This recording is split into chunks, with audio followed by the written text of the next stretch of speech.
Simple questions for 100 people.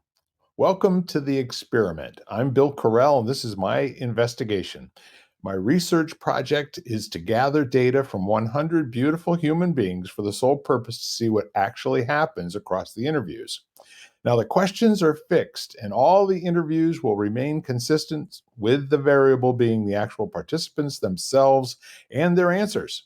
So it's as if I'm having you, Rebecca, come sit on my porch and share your thoughts so I can learn about people. Now, we're looking forward to what we're going to find out when we're done, and we're very interested in the people, the process, and obviously your particular story. So it's my distinct pleasure to introduce, well, no, I'll let you do that. What is your complete name? My name is Rebecca Bentley. No middle name? Oh, I do. It's Elizabeth. It's a family name. Nice. So say some more about that. You're trying to forget it, aren't you? Yeah. So every female on my mother's side of the family, our middle name is Elizabeth. Oh my goodness. Yep. So it's a historical name now. That's like George Foreman and all 8 of his children being girls and boys being named George, right? Yep. Yep. And then on my dad's side of the family, the middle name of all the boys or the men is the first name of their father. Very interesting. So this sounds like a couple of traditions that started a minute ago. They Yeah. probably are not something that started with the people who were doing the naming, right? Right. How far back does it go on your side? Oh gosh.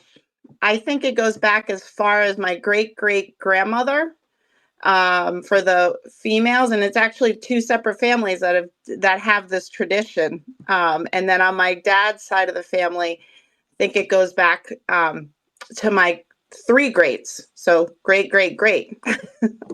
Wow. These were smart people. Yep. They wanted their name to persist through time, and so, I mean, that's even better than being named the 3rd or the 4th, don't you think? It's kinda hidden from folks until we shake it out of you. Yep. Yep. I like it, I really do. So, Elizabeth, has that ever been well, let's just move into the next question. What's your favorite nickname that most people don't know? So, only close people know this nickname that I have, but my dad always calls me Becca Boo. Peekaboo. So that's been my nickname since I was before I even remember.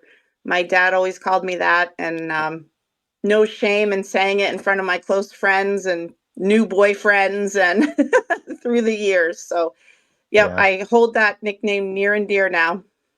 good for you. Good for you. So, just to share something with you, my number 2 daughter is Rebecca also, which you may or may not realize, but Yep. Beckety Boo is what we used to call her. Oh, I that's funny.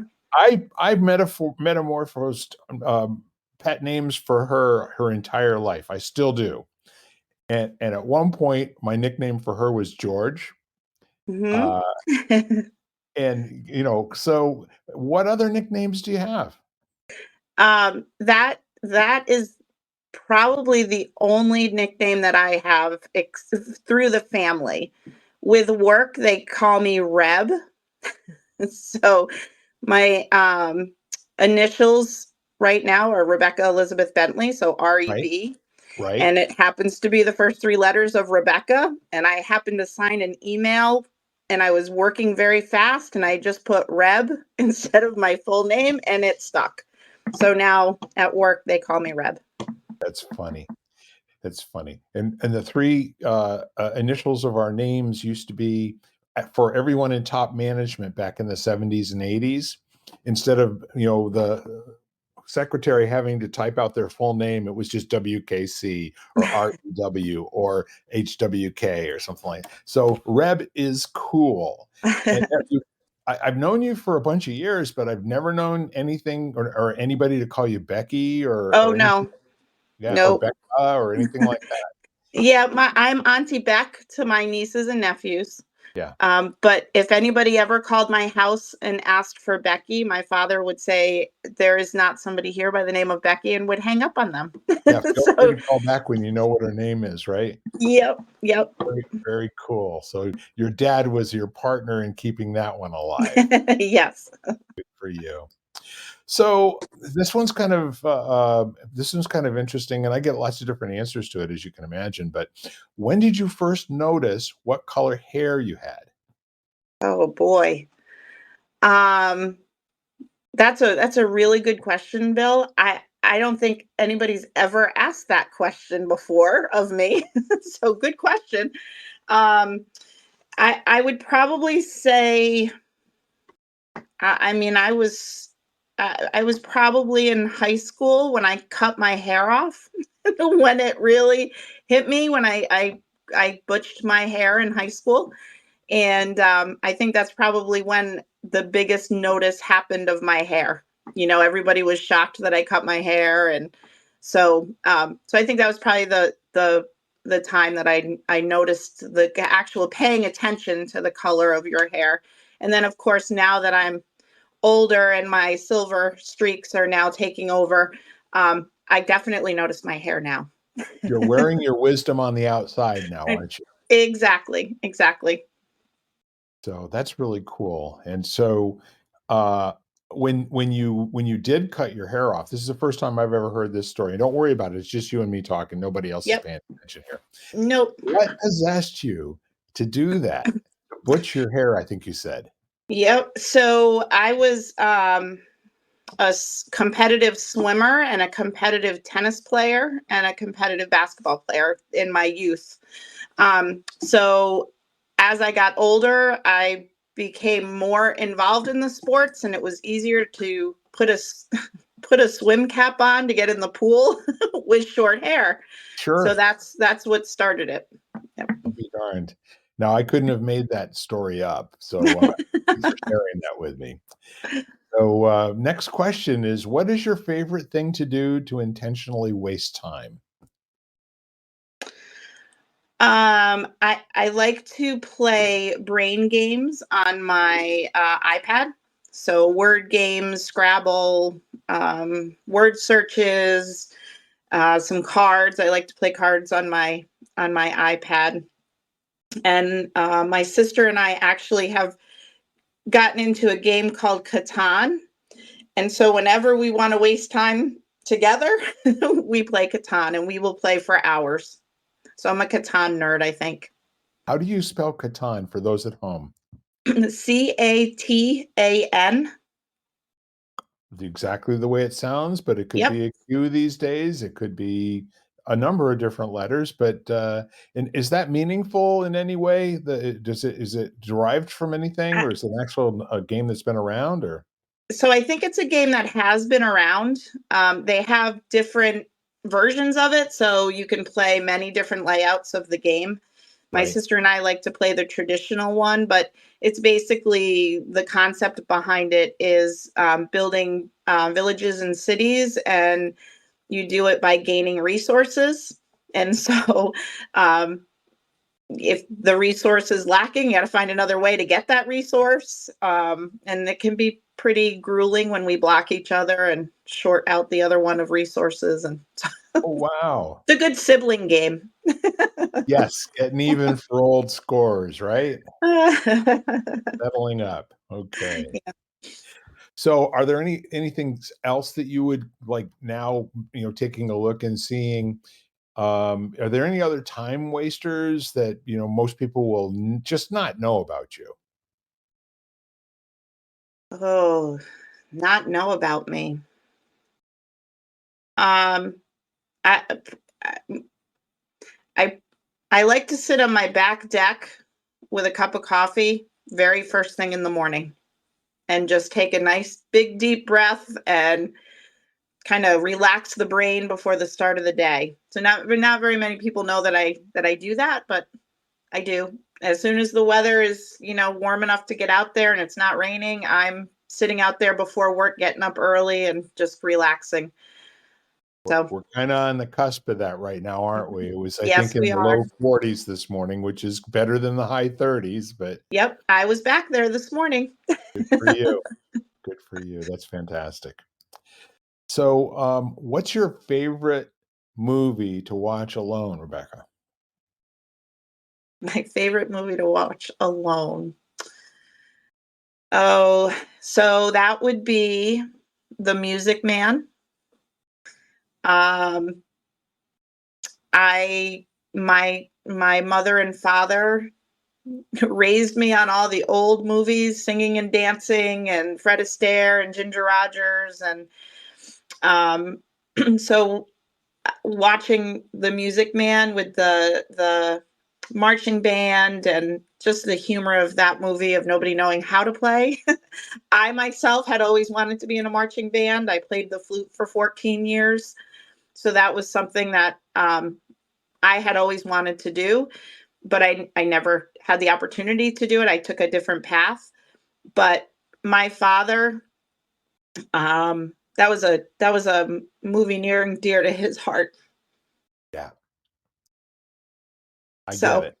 yep. I get it. And in my family, um, my and I don't know how far back it is, but I know that on my dad's side of the family, we had a musician or a music writer that wrote music for John Philip Sousa. So, so I guess family ties too to marching bands and music, and that's that's my guilt free when I'm by myself Good movie. for you. And, Robert Preston, if I remember correctly, is he the he's the guy that's trying to tell Yep. everybody we've got trouble right here in River City, Yep. right? Yep. Yep. And when And I was when I had my first son, Tyler, when he was young, he'll probably kill me that I even mentioned this, but he used to sit and watch that movie over and over and over and over again. He loved that movie. yeah, there's a lot to love, isn't there? Yep. Yep. So, this one I'm really looking forward to with you. If you were to have an action figure made of you, what superpower would it have, and what colors would its uniform be? Okay, so if I was a superpower, if I had a superpower, I think it would be that I could walk up to anything, touch it, and see the history of that object. So, walking through the woods on a hike and you see that old stone wall and you want to touch it and you want to see I don't know, maybe it was the Civil War, the American Revolutionary War, and the fight that was happening right over that stone wall. Yeah. um, so I guess it's not like a your traditional superpower where you're helping and saving people, but it's just to understand our history and help keep it alive is what I guess what I wish my superpower was. Yeah. And my colors of my cape would probably be red, white, and blue for the history of our country. There you go. That's great. Yep. And so Yep. I'm going out on a limb here because we haven't shared this superpower of yours before. Would it also work if you touched people? Yes, of course it would. Yep. Um, and if there was a way I could touch people and take away all their stresses, I guess I would extend my superpower to be able to do that. Um, I wish everybody in the world didn't have stresses, but I guess that's what makes us stronger people when we can overcome those stresses.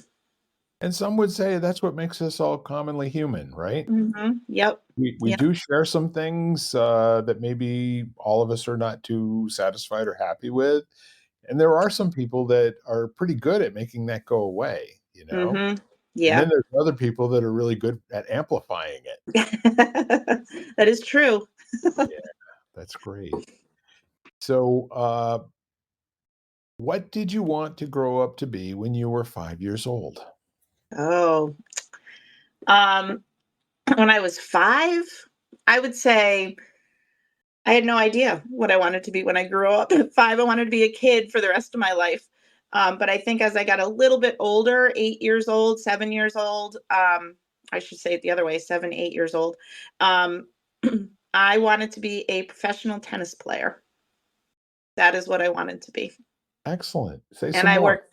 I worked very, very hard at tennis. My mother was a tennis player, and so she was at the racket club all the time. And so, of course, while I was there at the racket club, I just started playing more and more and more and more tennis. And as I got older, it was a drug to me. I could not get enough of it. It probably kept me out of a lot of trouble. But once I got to high school, I was playing tennis. I was getting up at 5 o'clock in the morning, playing from driving to Glastonbury, meeting with my coach, and then playing until 7:30, and then making it to my. I always tried to get a study hall the first class so I could come in late so I could play tennis, and then I would come in and go to class, and um, ended up, it was a drug. I can't explain it. I just couldn't stop playing. It was all I could think about. That's interesting. So did you have heroes or heroines that were playing at the time that you looked up to and watched, when they played, professional tennis? Or was this more of a kind of a localized thing that if your mom hadn't been playing, you probably never would have gotten interested in it? So, it's probably I never would have started playing tennis if my mother and my whole family was into tennis. I was the baby of 3. I have 2 other siblings, so, whatever they did, I did pretty much. So, my brother was 8 years older than me. My sister is 12 years older than me. So, um, my brother put a tennis racket in my hand and he showed me the swimming pool. So those were the 2 things that I became very competitive at. Yeah. Chasing my brother, right? Older brother, always stronger, bigger. Yep. So I always wanted to be just as good. So, um, as far as people that I looked up to, on the professional world, it was, the John McEnroe, Jimmy Connors, Andre Agassi. It was everyone that and you could pick all of the people that were famous at that time in tennis, and you could pick apart their game and pull something from every player. So I always watched everyone. Like, what could I learn Yeah. from everyone? But yeah, tennis was my life. Yep. Did you ever go and see any of the professionals play? I did. My mother and I used to take a bus trip every year to Flushing Meadows Yep. to the U.S. Open. That was so much fun to do.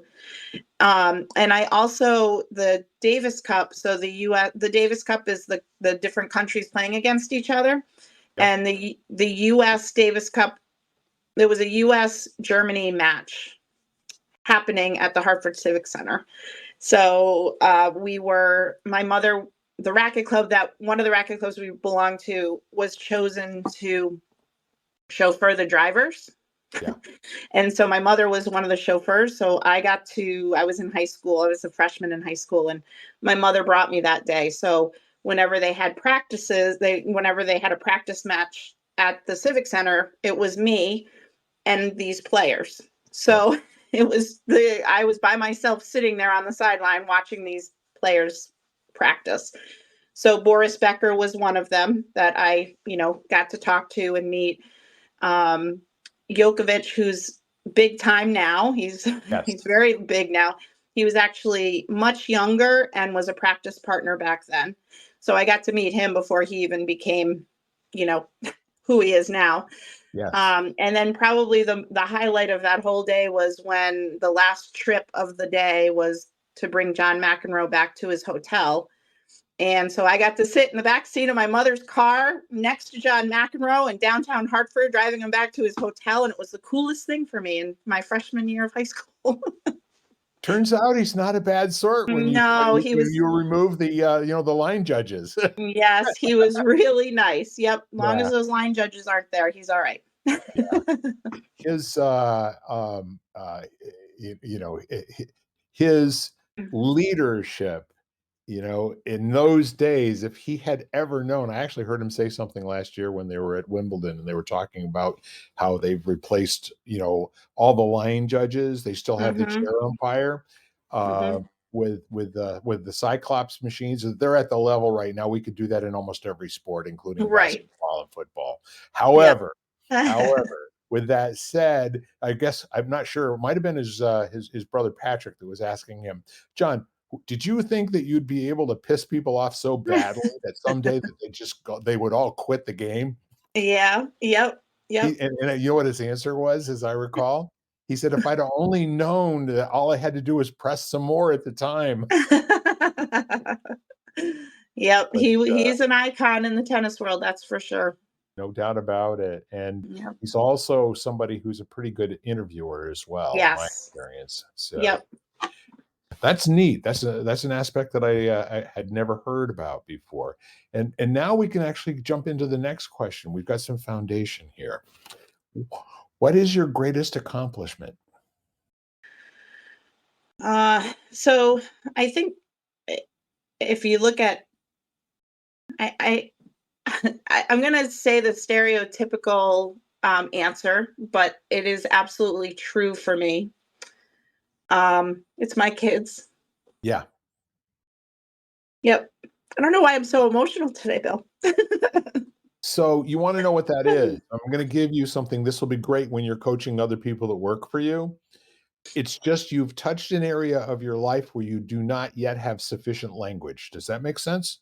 Yeah, oh yes. So Yep. your emotional response to that is to be in awe in a moment, and you could either laugh, in which you just did after Yep. you, but see, it's a good thing. It basically Yeah. says you're in a part of your life where there's an opportunity here to gain some new language. Yep. So um my oldest son, Tyler, is I is doing what he absolutely loves in life, and there's Mm, nothing more satisfying as a parent to see them doing what they enjoy to do, yeah. and they are where they belong, and they're contributing to society in a positive manner. My goodness, every parent's dream come true. Right, right. And then my youngest is Yeah, going to college. He goes to UConn and he's pursuing his dreams, and they're both amazing children, and they're my biggest accomplishment. that's fantastic. Yeah. That's really fantastic. And, you know, when you think in terms of accomplishment, I love what you're saying because my interpretation of that is that there's something about who they are today and who they're being. That part's not accidental, It you know? takes a lot of work as a parent to get them there. Yes, ma'am. And as a village, right? There's good we've had a good village around both of our children that have been there to support them and help them, and when we're not able to be there, we know that there are other people that can be there for them, that they respect and want help from, or would reach out for help if they needed it. Yeah. um, so so yeah, takes a village. The village is always gonna be there. Yep. There will be idiots in that village from time to time. However, if you teach your children well, they will listen and they will just Right. nod their head and then they'll shake their head. Oh, So speaking of that, who is your favorite person to listen to? my favorite person to listen to. Um, so you have me stumped. I could list off three people right now, just right off the top of my head. Yep, Sean Connery. yep, I love his voice. Um, but it would also be my dad, and listening to all his words of wisdom and his stories and the situations he always got himself into and got himself out of. yep. Um, and it would be my Uncle Peter, who has an amazing, he's my mother's brother. Um, he's no longer with us, but he was a man of great character. Um, he survived a naval accident. Um, the Hobson, the USS Hobson boat was split in half by one of their other boats in the fleet, and it sunk. And he was on the boat that got split in half. So the stories that he has around that, you should Google Peter Mahoney Sr. With the Hobson. It's an amazing story of what he went through. So just his stories and his life experiences. I couldn't. I always wanted to ask questions of Uncle Peter. So even as a little girl, I was slightly afraid of him, but he was always someone that I wanted to sit down and talk to. That's fantastic. So since you invited folks to look it up, how do Mhm. you spell that last name? Pops, my uncle's last name is Mahoney, just like it sounds, Mahoney. And then Hobson, is that with a P or a B? A P as in Paul. Yep, Hobson. Gotcha. Probably, someone's name, I would imagine. Mhm. Yeah, it was one of the fleet, one of the boats in the fleet that had, yeah, yeah. Well, I, for one, will be, doing that right after we complete this interview. So that's great. Those are 3 wonderful people to listen to. And funny enough, you're not the first person to be a fan of Sean and his voice, if you can imagine.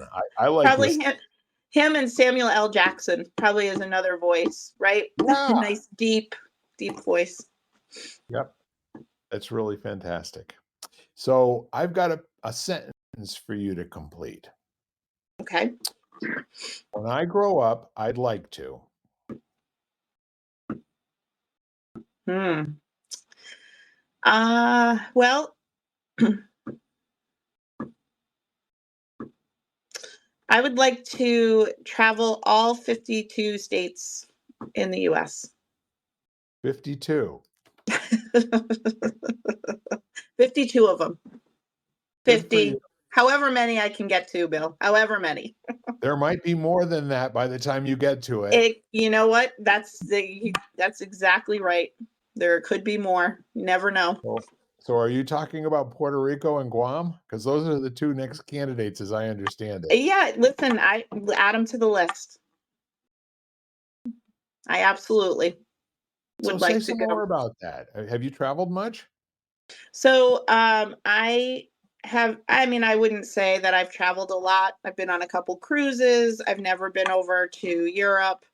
I've been to all the states on the East Coast, and as far west as Oklahoma.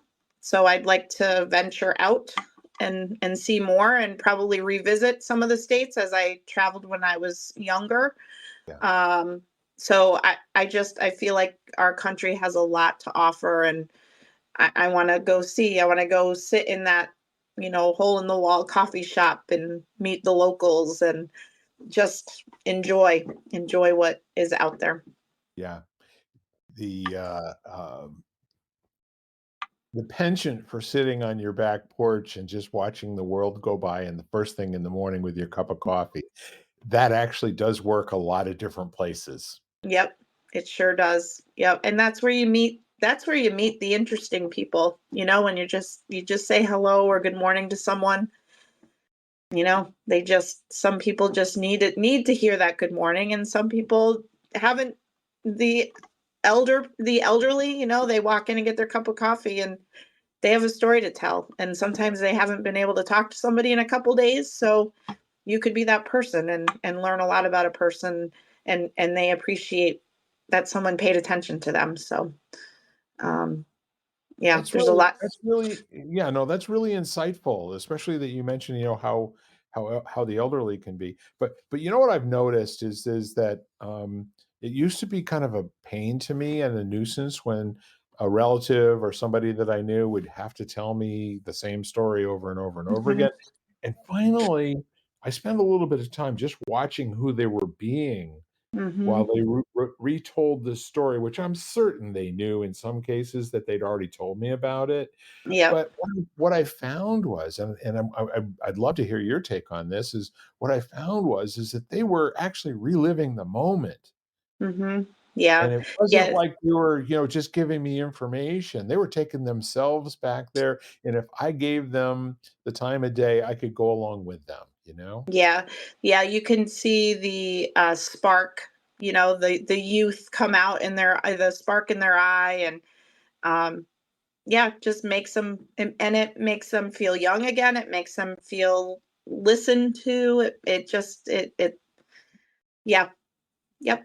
Yeah, we both had a mutual friend who was the Baron of Baloney, Oh, yes. and we loved to listen to him go at it, and we Yes. never knew what the next thing coming out of his mouth was gonna be. Yep.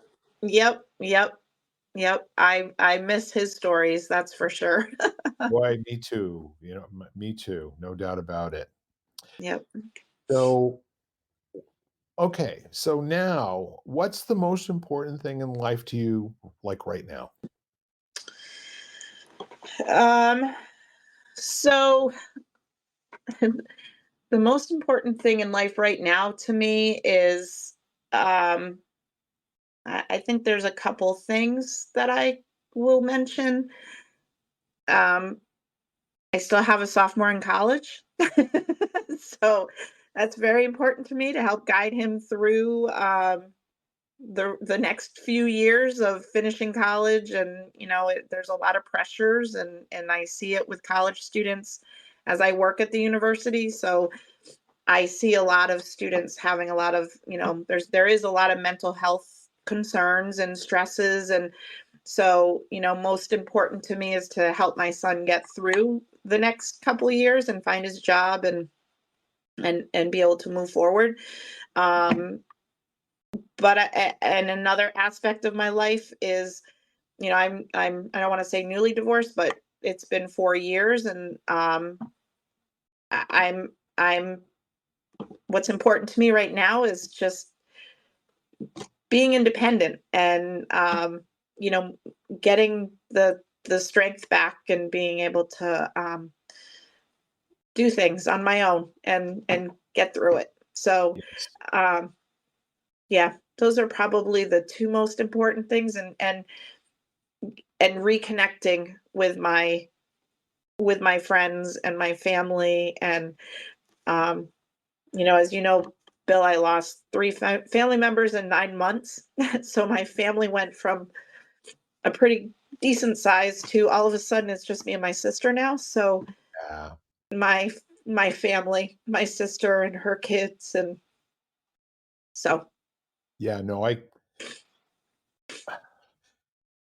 that'll be another yeah. conversation, and, yes, I think that's gonna connect with a whole lot of people that are listening to Mm, this.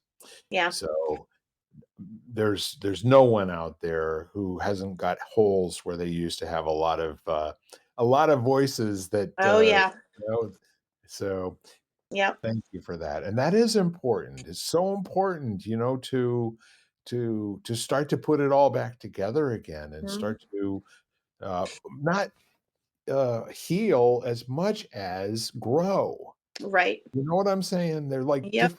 They're different talents, and in one case, you're trying to fix something, and in the other case, you're basically saying, "No, that's part of who I am." It's like Mhm. that knot hole over there in that tree that now Yep. is heart-shaped or whatever it is, you know? Yep. Yep. There's Yeah, a lot of healing and a lot of growing that happened all at the same time. exactly. Um, and it's made me a stronger and better person, I think. I will vouch for that, Thank you. at least from a distance, let's put it that. So, with all of that said, what would you like to leave in the world after your life is done? um, I just hope that, you know, I just hope I was a good example for somebody. Could be a group of people, could be one person. I just want to be a good example. I don't think there's much debate on that subject at all.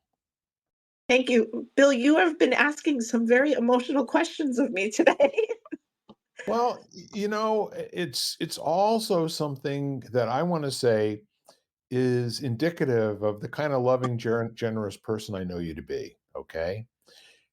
And your willingness to go there and your willingness to be authentic and genuine it's huge, and I think it's going to actually inspire some people out there, I you hope know? so.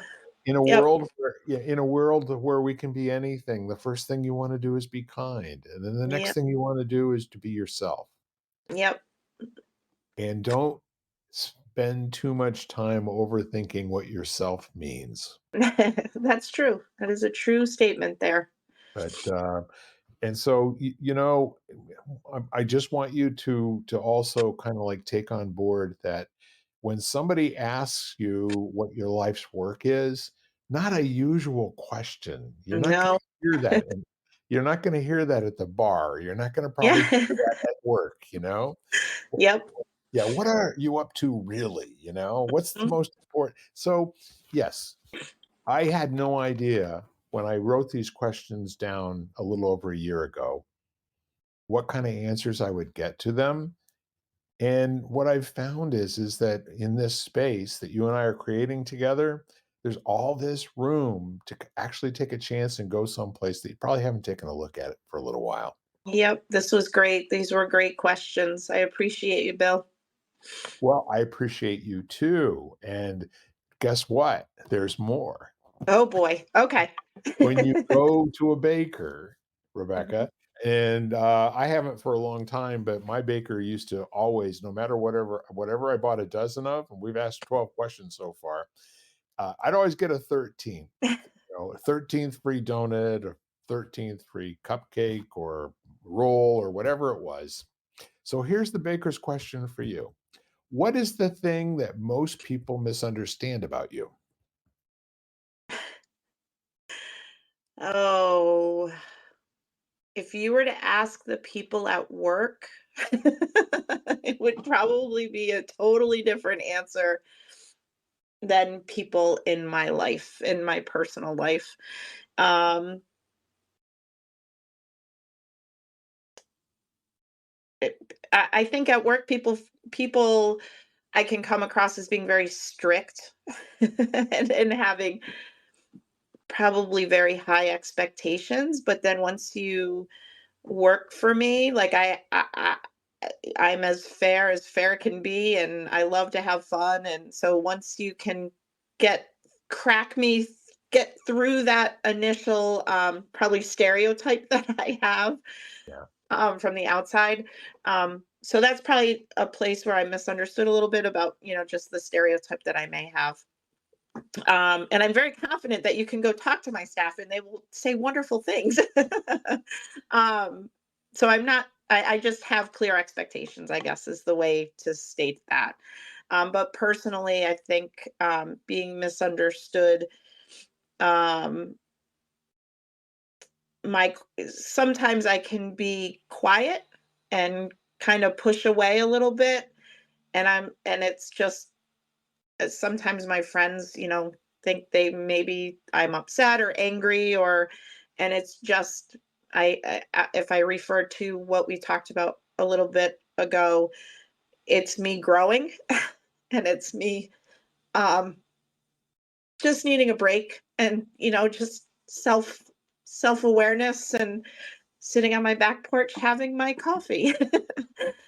So Metaphorically and actually, yep. in fact, yeah. Yep. So I guess that's a full circle comment there. I guess how making me realize all of my answers now have just kind of come full circle.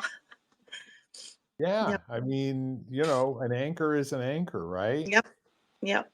And it's a place where you can go and just kinda explore being present and, mindful and in the moment, you know? Yep. Yeah. It's Yep. great. So, that kinda wraps up all the questions that I have for you. Do you have any questions for me, Rebecca? How did you come up with these questions, Bill? Um, so quickly, the reason I decided doing this in the first place was I went through a period of time of really watching a lot of YouTube videos at that point in time, 2.5, 3 years ago, when folks like Ben Shapiro or Jordan Peterson or other so-called conservatives, and actually they're really not any label whatsoever, um, would go on college campuses and people would come out and not allow them to speak, or would ask them questions that were intended to get a result that had nothing to do with being authentic and genuine. And I started thinking to myself, I got these two beautiful grandchildren. They're half Native American, half Navajo, and the other half is kind of Irish and German and a whole other fish stew, you know. And I've listened to how things in when you talk about communities, and then you also talk about the identity conversations and all like who is what and all the rest of that, and intersectional scubby go whatever nonsense. It was like, no, let's get back to talking with human beings as human beings, Yep. and find out what are we all experiencing in this world. So I thought I would steal shamelessly from James Lipton, and I'm hoping you know who that is, but I he, do. yeah, a wonderful man that has probably interviewed in excess of 2 or 300 really famous actors. Yep. And he ran actors workshop for up and coming folks, and many of those people actually came through those doors and were educated. So he asked the same questions, and I didn't want to use his questions per se. So I just kind of ripped these off, and I thought, what would be some things that people would feel comfortable with that would at least be icebreakers for them, you know? Yep. And Yep. then I will follow you where you want to go in the rest of the questions that come afterwards. But that's a Yep. great question, and thank you. Yeah. I thoroughly enjoyed this. This was great, Bill. I appreciate it. Well, you're entirely welcome, and I appreciate you. And I just wanted to get your energy out into the world because you do good stuff. And I'm your one of your biggest fans, and as a result of that, I want more people to know who you are, and maybe get some provocation going for them. Yep. Well, thank you, Bill. My pleasure. Anything you'd like to say to wrap up? I am thinking this has been great. I wish I could share my world, you, as you are very thoughtful and um, ask great questions to get me to really think about me internally. So thank you. Good for you. That's an even better bonus, isn't it? When the sharing actually gives you a chance to put a mirror up and take a quick look at yourself and go, that's kind of interesting. Yeah. Yeah. Yep.